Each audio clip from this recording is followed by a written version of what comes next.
Hello. Welcome back. Everything's good. Welcome back to the things I want you to hear about. Things DIORPIUM wants you to hear, episode 10. Um, Obviously this is the Thanksgiving special. It's not really, don't really need to tell you that. It's pretty obvious.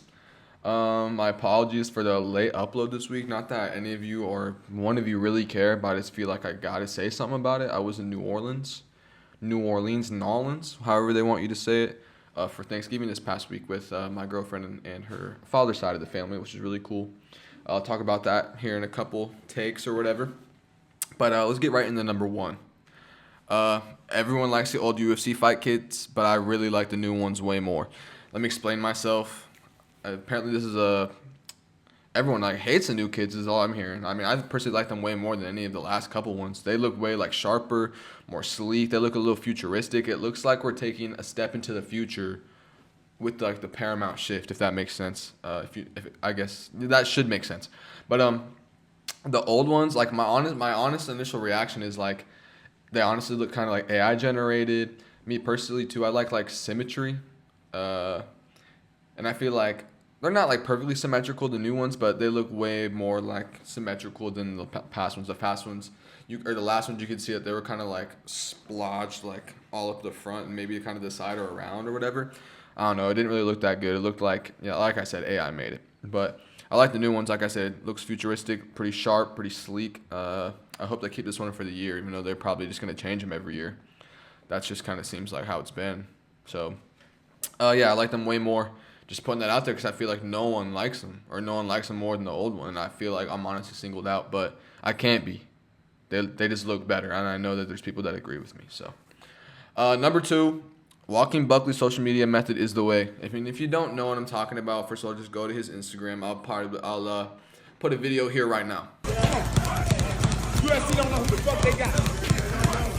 The next American champion right here. They talking about the shine break. Motherfucker, he don't even believe in himself, goddamn. Come on. I do it all. No quit. No surrender. No motherfucker retreat. A lot of y'all be playing with Bilal, and that's exactly why he wins. Because y'all don't actually believe in his talents. But I'm going to tell you, I know Bilal is a champion. I know he's one of the best in the world. That's why I'm not going to play with his ass. Every motherfucking day I'm working, bro. I'm putting in all this motherfucking sweat, dog. All this motherfucking time, man, to show this motherfucker, bro, that I know who you is. But I want what you got. I want exactly what you got, man. Everything. Motherfucking shit ain't sweet. 15 fucking fights, nigga, shit still ain't sweet. I want all of that, man.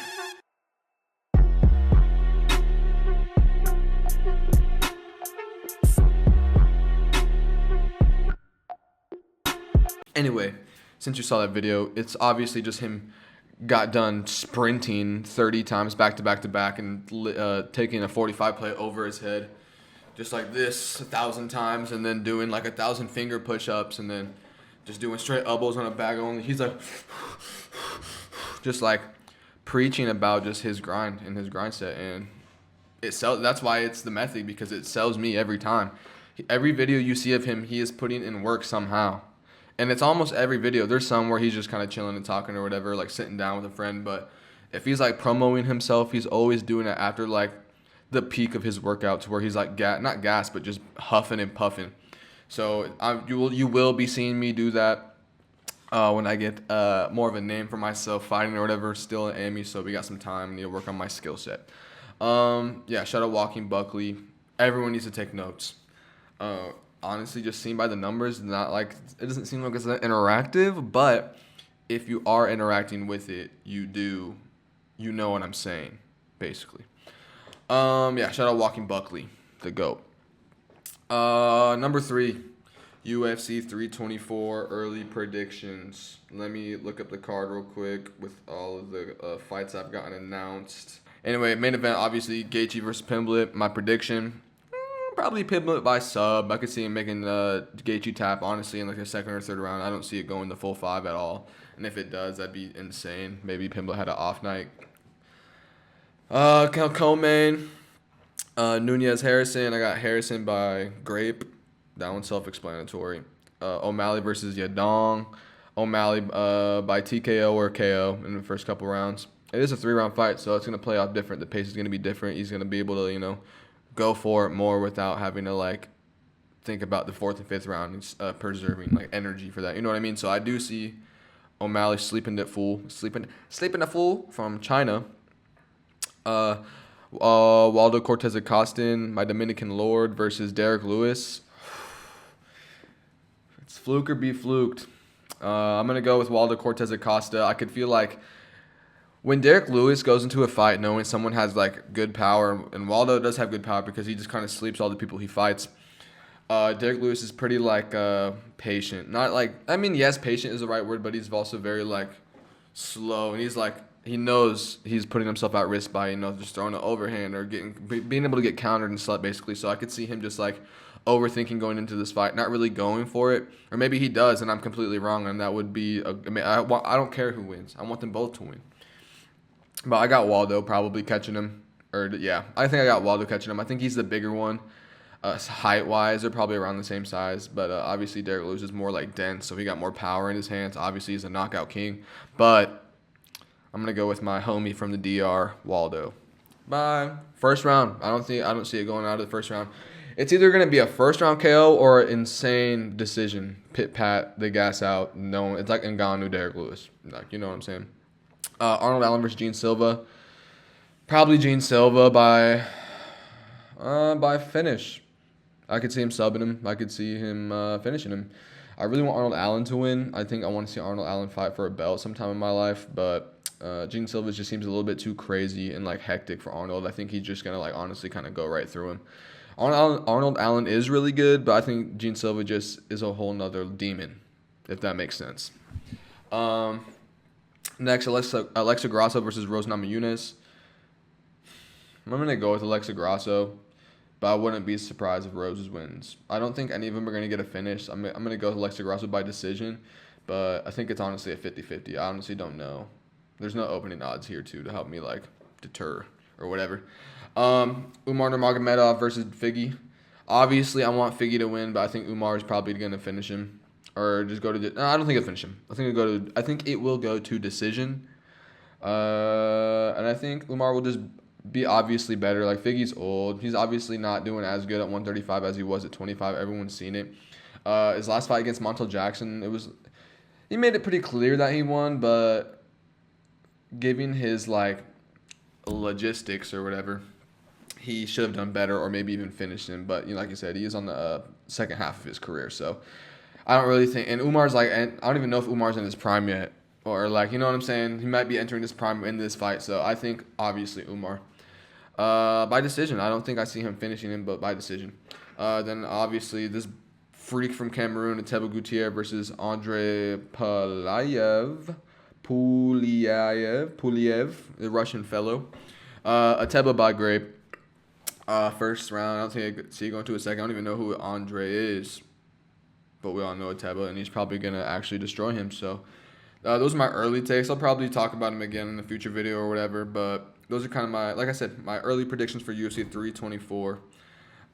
Next one, New Orleans Thanksgiving. Let's just get into it, the real topic. It was nice. I'm honestly grateful.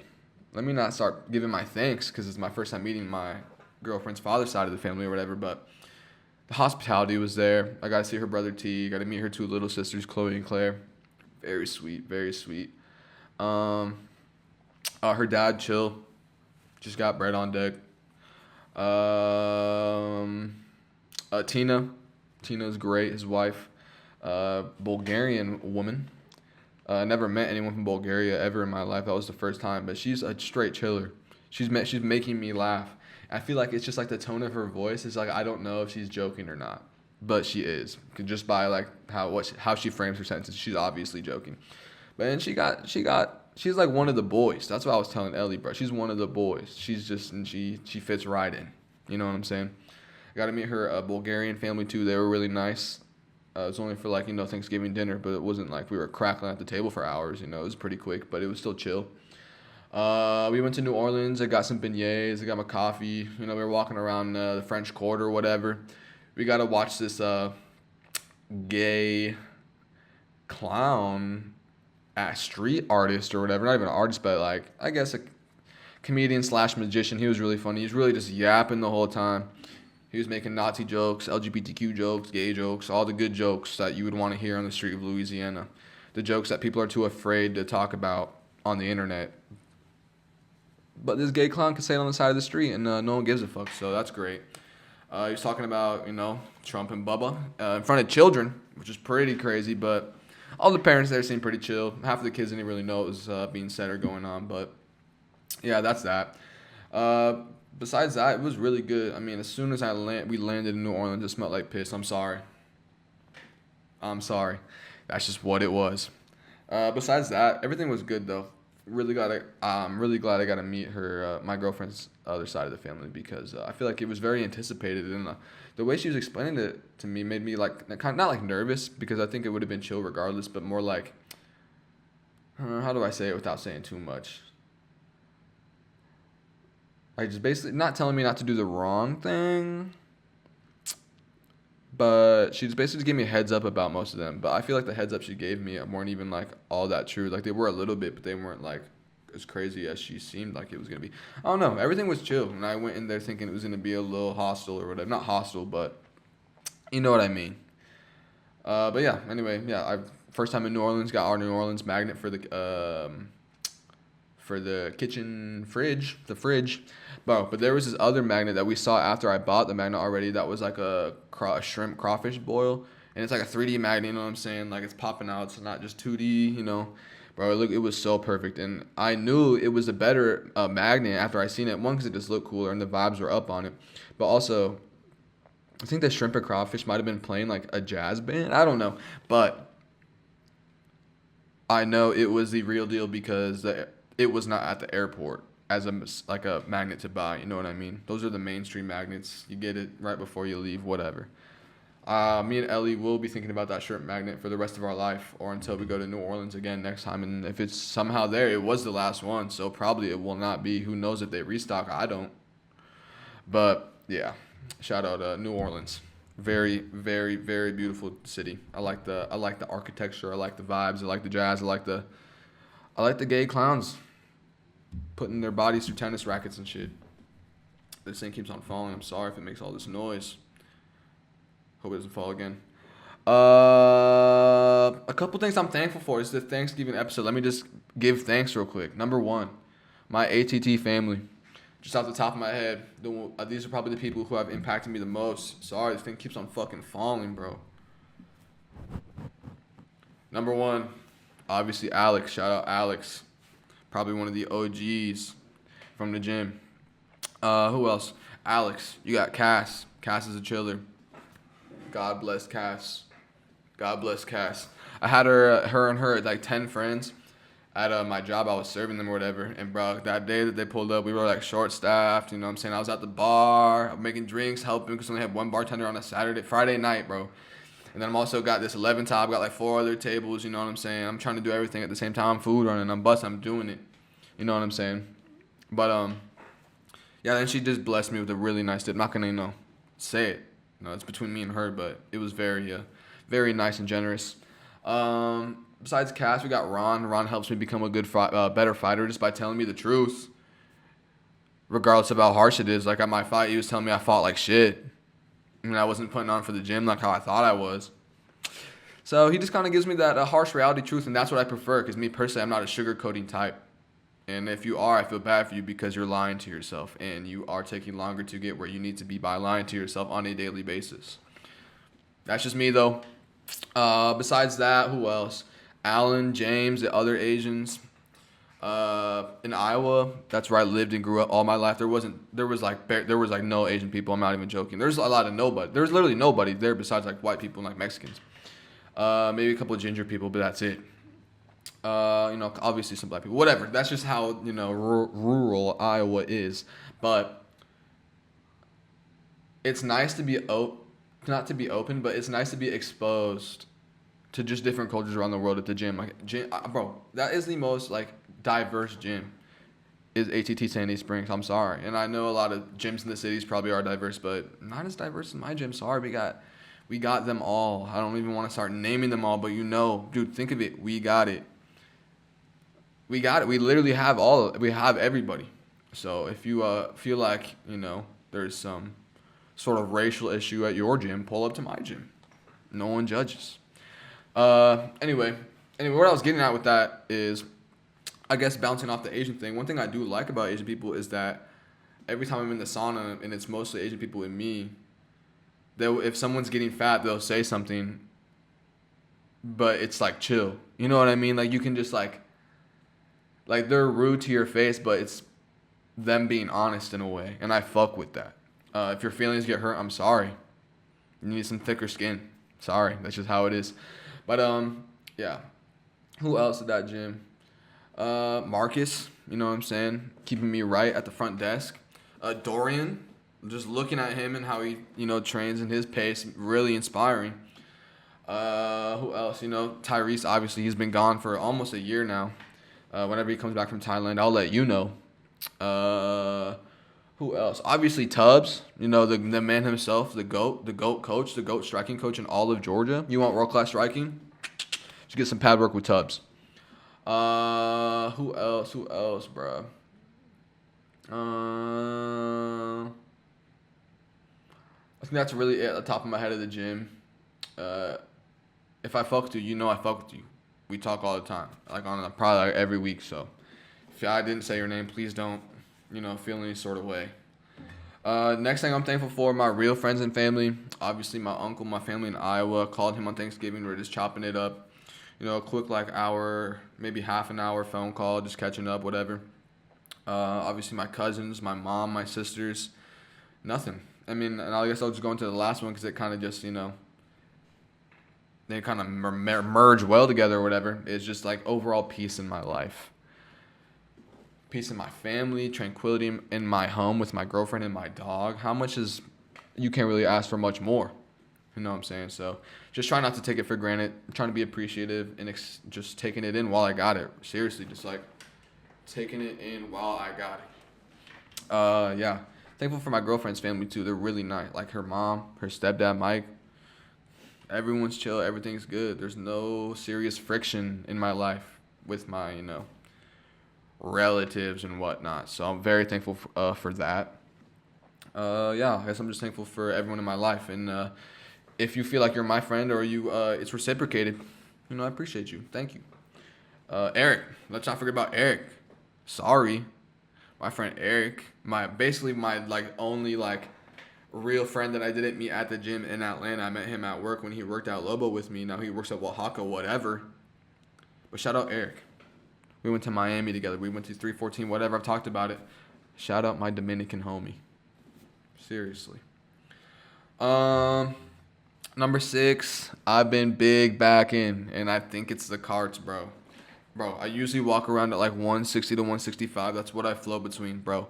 Yes, I just had Thanksgiving too. I've been eating a lot. I was in Louisiana. I had a po' boy. I had a lot of things. I was eating good. I'm 175 right now. I feel big backing. And the only thing I can, obviously, I didn't bring a cart to Louisiana, but before then I had this cart, Pizzelle or whatever it's called. It's an Illuminati cart. Let me just show you that my sister finished while she sat here and watched my dog while we were gone. This Illuminati cart. Big fan.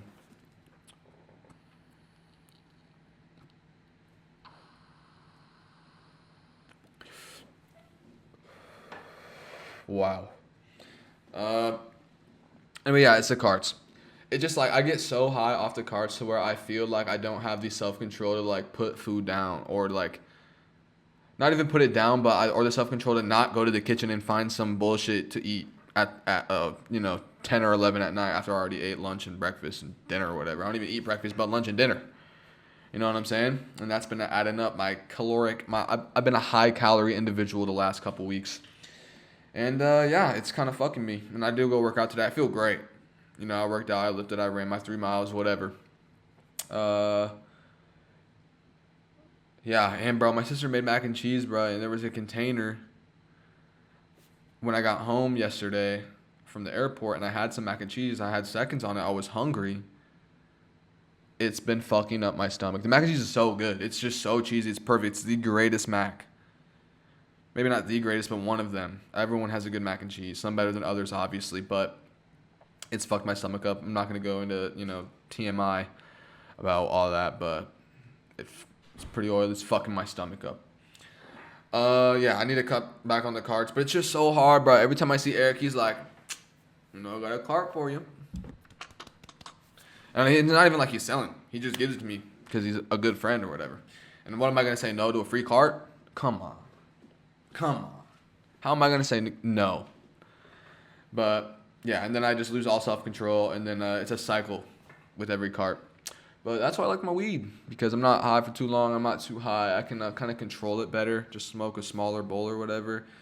Yeah, I need to chill out on the carts. I need to start having self-control. And stop taking it with me to work, man. That shit be fucking me up. Because then I'll order some big back shit at work, too. I'll get like a quesadilla, or I'll get an al pastor burrito. Pork on beef, bro. Yeah, number 7. DIORPIUM locks for UFC 323. It's on December 6th or whatever. Number 1. Pantoja subs Van round 1. I'm sorry. No one wants it to happen. I don't want it to happen, but it's going to happen. He just doesn't got the experience as Pantoja. Pantoja just subs everyone that doesn't deserve a title shot. And I'm not saying Joshua Van doesn't deserve it, because I fuck with Joshua Van heavy. Not more than Charles Johnson, though, just saying. But it's like, yes, he beat the number 1 contender in the barely in the 3rd round, got the knockdown. I can't take that from him. I'm not talking shit. It just is what it is. So he's in the position he is because of that. But I just think he's too young. I think Pantoja's too dominant. I think he's too clean of a champion to let some 24, 25-year-old, 26-year-old maybe kid, honestly, take that from him. If it happens, that'd be fucking crazy, and that'd be just like the biggest shakeup to end the year. But I just don't see it happening. So, Pantoja subs Van round 1. My second lock for 323, Chris Duncan sleeps Terrence McKinney in the first round. 2 first-round demons. Sorry, 2 first-round demons. But I think Chris Duncan's chin is way better than Terrence McKinney's. And I don't see it going to the second round at all. They're both first-round warriors. But I think Terrence McKinney just gets caught by some big club and riot or something. I think Chris Duncan just out-wills him, even though they're going will for will in the first round. Yeah, I mean, I think someone's getting slept. But I think my lock is Chris Duncan sleeps Terrence McKinney in the first round. My third and final lock, Moreno versus Tyra is a guaranteed grappling Moreno versus Tyra is a guaranteed grappling/scrap close decision for Moreno. I think he'll barely take it. Moreno's jiu-jitsu is obviously very good. So is Tyra's, but he'll get his body lock on and maybe work towards a choke. But if not, he'll just get control time. But I don't think I think Tyra will get the body lock on him, but I think that Moreno's just like jiu-jitsu and grappling skill set or whatever is like too good to get bullied around by Tyra, if that makes sense. And obviously Tyra's been out for a minute because ever since his loss to Brandon Royval. But I just think that Moreno's too much of a vet to let a guy like Tyra, who's still kind of young. He's really good. I love Tatsudo Tyra. If I'm not mistaken, I got him on the top of my deck. Let's see if I'm tripping or not. I am not. Tatsudo Tyra, I got him on the top of my deck, bro. Of my UFC cards or whatever, but I don't think I can see either of them finishing anyone. If I do, I think it's Brandon Moreno finishing him by sub. But I just still don't see that happening because they're both just so good at grappling, and their grappling defense and their sub defense, all that is just pretty solid. So I think it goes to a decision, but I think maybe just split or unanimous for Moreno based off of experience and just skill set. Number 8, those are all my locks, by the way. Number 8, bro, I want to fight 3 times next year. Muay Thai, preferably get some experience, just like in the ring. Not even the ring, but the cage or whatever, depending on what promotion I fight for. And then at the end, and I won't even be mad if I get an MMA fight at the end of the year. But I need to, lock in with jiu-jitsu and MMA. But I also wouldn't be mad if it was the following year. Because if I just need to take a year to, get familiar with MMA and jiu-jitsu, so be it. I will. Because then I'll just start doing it for the rest of my life, whatever. But yeah, I want to get some Muay Thai fights in. I definitely think I have the skills to pay the bills, you know what I'm saying, to get the 145 or 135 belt. 135, I don't know. I'm a big boy right now, around this time of year, but 145 for sure. But I think I just need to get some like I said, just I need to get my experience up with my last fight against what's his name, Gibson Gray or Grays or whatever, from SBG Athens. We had a good scrap. It is what it was, and it was what it is. You know what I'm saying? Lost a point in the third round, would have won by decision, but we ended up drawing and then going into an overtime round because it's a tournament and you can't tie in a tournament. And he won the overtime round, or so they say. The point I did get a point taken because I kind of threw him to the ground a little bit, tried to kick him on the head on the way down, but it was just terrible timing. Basically just went pride rules, as Tubbs told me. He's like, you went pride rules and kicked him in the head on the way down. Not even on the way down, but on the ground. Even though I personally think it was closer than what people think. I watch it back. They aren't gonna have slow mo in an NFC tournament or whatever. But his hand was on the ground, so I'm not gonna say it wasn't. But he was on the way down. But yeah, they took a point. Whatever. I lost. I would have won by decision, but I lost because I made a rookie mistake, and I'm learning from that. So I'm not even really upset. It just is what it is. Shout out that beast of a man. We will fight again one day, hopefully. Yeah, it was a good test. Anyway, yeah, I just want to be active next year because I really feel like there's no meaning to my life unless I'm in camp. Because if I'm not in camp, I really just feed into the lazy in my mind. I do run and work out and pull up to the gym still, but I'm lazier. I don't know. It's just I don't even want to keep on exposing myself, but I just feel lazier in my bag work. I just feel less inclined to maybe run a little faster or harder, or lift a little more. You know what I'm saying? If I'm in a camp, my mindset is that I know I want it more than the other guy. So I'm training harder, but if that makes sense, but more of just I know what I'm capable of and my possibilities or whatever that I could get. You know what I'm fucking saying, bro. I just want to be active. I want to be in and out of a camp. I hope that I can be more educated on my recovery going into the next year, so I can actually heal properly and still give forth in my hardest to train as hard as I want to get my skills better, because I've only been training for 2 years, almost basically 2 years. January 18th will be 2 years at ATT Sandy Springs, but yeah, so I just can't wait to see where I'll be at next year, because I'm already pretty decent right now. I'm not saying I'm the GOAT or whatever, not yet, but yeah. My last one, this is number 9 or whatever. First of all, I didn't even know this was a fucking thing. We need to have a debate here. The dressing versus stuffing. I'm from the Midwest. I'm not familiar with the South or the West. You know what I'm saying? Or the North. Northeast coast. I don't know what lingo they use up there. I haven't been up there. But where I'm from, we say stuffing. But when I went to Louisiana, I got scolded for saying stuffing and not calling it dressing. First of all, a dressing is something you dress something with. Like ranch, cilantro, lime, dressing. Avocado ranch, dressing. Honey mustard, dressing. Dressing. I'm sorry, I'm not going to call it dressing. But the stuffing, why are you calling it a dressing? You're not using the stuffing as a dressing. Nah. You know what I mean? So I think I do have a problem with that. It's just not logical. It's just not low IQ, but dude, dressing. Stuffing makes way more sense. It's straight carbs. You're getting stuffed. You are getting stuffed off the stuffing. I don't know. I don't know why I feel so heated about that, but it's just I don't feel like I should get scolded going into a new part of the world and using my lingo from what I'm familiar with growing up in my life because I'm in a different part of the world. If you call it dressing, you're lying to yourself and you're faking it to seem different. And that just is what it is. It is stuffing. Now, one comment I do have on the dressing or stuffing I had in Louisiana is that it was so good. Better than the box stuffing because, first of all, growing up poor, whatever, ain't nobody making stuffing fresh. We're getting it from the box, from the food pantry, buddy. We're getting the Stouffer's stuffing.